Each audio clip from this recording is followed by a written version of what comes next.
Hey, welcome back, guys. So my name is Anthony Chambers. I am a real estate agent here in California. And on this channel, I just talk about most things that have to do with real estate. And today what we're going to talk about is earnest money deposits. How much are they? So let's go ahead and talk about this. For this particular video, I'm just talking about how much it typically is. So I want to give you a light overview of what that is. An EMD, or earnest money deposit, is a deposit that a buyer is going to put into escrow to secure the home, let you know that they are ready, willing, and able to purchase your home, and they're going to abide by the contract that you guys agree on. And if they don't abide by the contract that you both agree on, then it is possible that you, the seller, can keep all or some of that deposit. So the larger the deposit that's in escrow, the more compensation that the seller could potentially get if the buyer doesn't abide by that particular contract. How much is an EMD, or earnest money deposit typically? That is a case-by-case situation, and it really depends on the type of home that's for sale and also what the buyer's finances are. But as a general rule of thumb, usually if you have a larger deposit in escrow, then that provides more security for you, the seller, from anything happening to deviate from whatever contract that you guys agreed on. So I'll give you a couple of different examples from contracts that I have personally worked on and let you know how much those deposits are. So here in California, the deposit typically is 3% of whatever the offer price is. So to make numbers round, if you are going to be selling a $500,000 property, a good and typical deposit is going to be $15,000.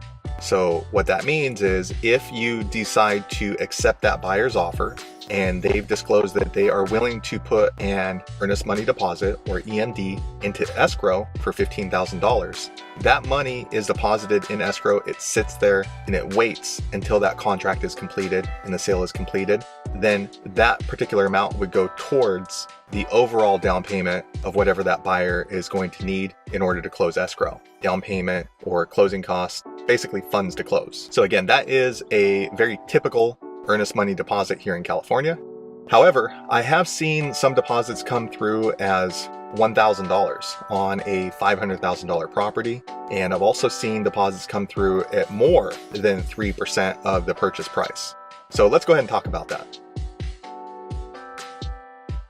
So with a lower dollar amount in escrow for an EMD, that's going to provide less security for the seller should something happen during escrow where the buyer is going to need to cancel or act outside of whatever contract you guys agreed on.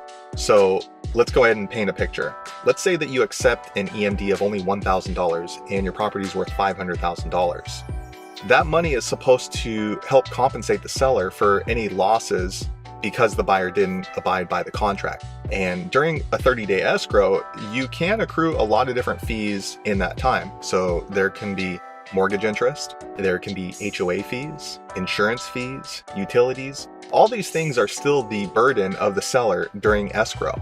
So if you are in escrow for 30 days and you're about to close escrow and for some reason the buyer cancels or acts outside of that contract, $1,000 is probably not going to be enough to help you recoup those expenses. In addition to that 30 days it was off market when you could have been moving forward with a different buyer.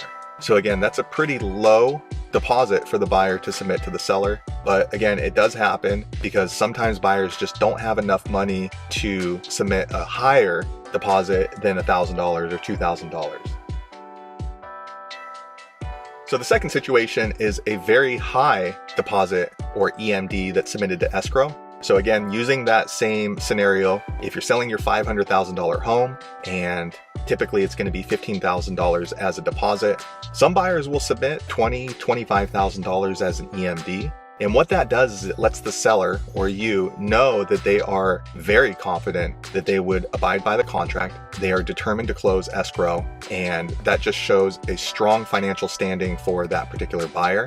So if I were consulting with my client, I would usually suggest that a strong deposit is a good indication that buyer is very motivated and they're really confident that they will be able to finish escrow. Just to kind of lightly touch on that again, the EMD or earnest money deposit, just because it's deposited in escrow and just because the buyer acts outside of the contract doesn't necessarily mean that you, the seller, will get to keep that deposit.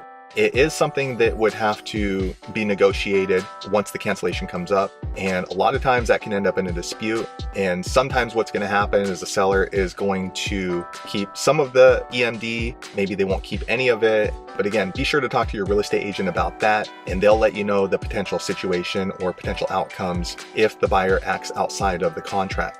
So to recap, the EMD or earnest money deposit, it kind of varies. Usually as a baseline, you want to use 3% as the very baseline for an EMD, although it can go as low as $1,000 or it can go much above the 3%, depending on how strong of a financial picture the buyer has and also how determined they are to make their offer look as great as possible. So hopefully you found the video useful. If you have something to add to that, or you have a different situation that you've seen in your particular market, be sure to leave me a comment. I'm always kind of curious to see how that goes. And I hope you subscribe and see you on the next video. Thanks for watching.